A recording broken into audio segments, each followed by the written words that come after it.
I am Emily and the founder of Kyle Gabriel Foundation, and in Imarika Programme, I was the program coordinator. Imarika Programme is a USAID funded project through Young Africa Leaders Initiative, YALI, and Kenyatta University. It was a 1-year project that was implemented in Kipkomo sub-county, in West Pokot County, and here in Kenya. This county is arid and semi-arid land.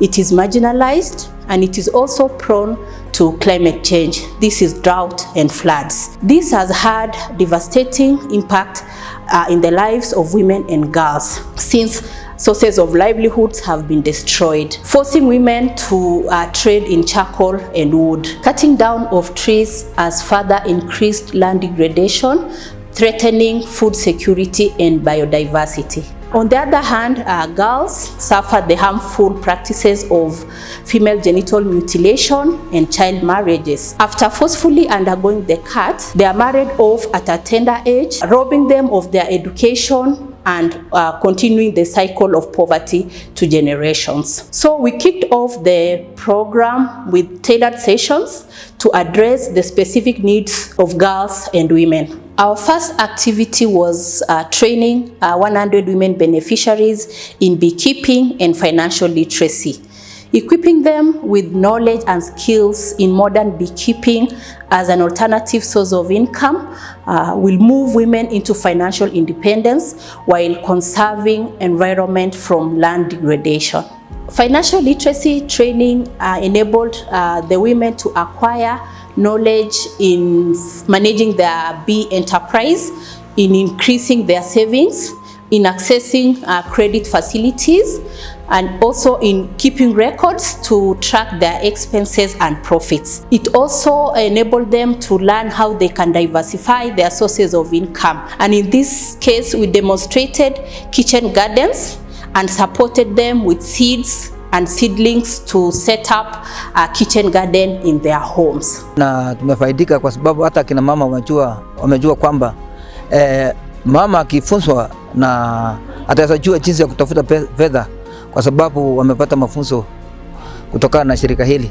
Wamama wameweza kujua jinsi ya kutafuta vitu, ya kuchunga mali, ya kutafuta karo ya watoto wao. Na tena wamama wamejua kwamba ni iko umuhimu ya kuwa pamoja. 300 beehives were distributed equally among the 100 beneficiaries, each beneficiary benefiting from 3 beehives to enable them venture into commercial beekeeping. Eneo hili ni kame, na kutokana na hali hii wengi wa wenyeji wa eneo hili wamekuwa wakipitia wakati mgumu kujitafutia mapato, na kupitia kwa mzinga ambao ilipeanwa na Imarika Program imesaidia pakubwa eneo hili, kwa sababu wenyeji wa hapa wanaweza kuuza asali kujipatia chakula, karo ya wanafunzi wao, na vile vile kujiendeleza kupitia mambo tofauti. Na hii mambo ya kukata miti na kutengeneza makaa imeweza kwenda chini kwa sababu wamama wamefunzwa jinsi ya kupata asali na kuuza. This is the time they are coming up to harvest, and this will help the community to get some income for them. They were then installed perfectly, ensuring that all pest control measures have been put in place. And this was done by our partners, Kabesi Honey Community-Based Organization, and who we really acknowledge their invaluable contribution in making the project a success. They committed to provide ready market for honey and other bee products like wax, which they use to make candles. I am the manager, Kabesi. Here we buy honey. We assure a ready market for all honey produced by women in Naramam, West Pokot, which is supported by Imarika. We are hopeful that we will get tons and tons of honey, and the life of the local community will change because they will have more money to cater for their daily needs. The second phase of this project was sensitization to raise awareness of female genital mutilation and child marriages. These practices are still rampant in the community despite laws against it.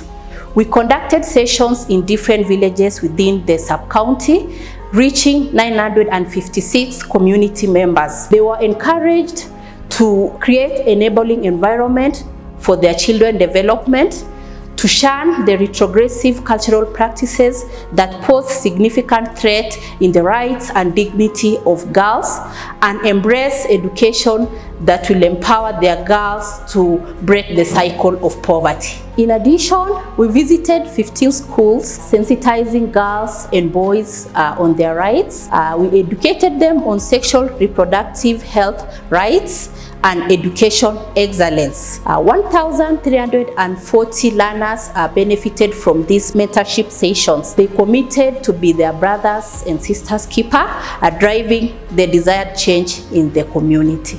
Nashukuru sana kama si wasichana wote tumeshukuru sana kwa sababu tumebadilika sana, kama vile early pregnancies tumeenda mbele si kama awali. The project ended with the Big Sister Support Initiative. This initiative focused on mentoring school-going girls from primary level to university level. The 100 women beneficiaries were tasked with the responsibility of mentoring each 5 girls, ensuring that they walk with them the journey of life, guide them, support them, inspire them to reach their full potential. And this acts and as a sustainability plan of our project. Through this initiative, the impact will be cascaded to generations, and also these women will work with the local administration, the chiefs, the village elders, the school administration and church leadership to ensure that the community is mentored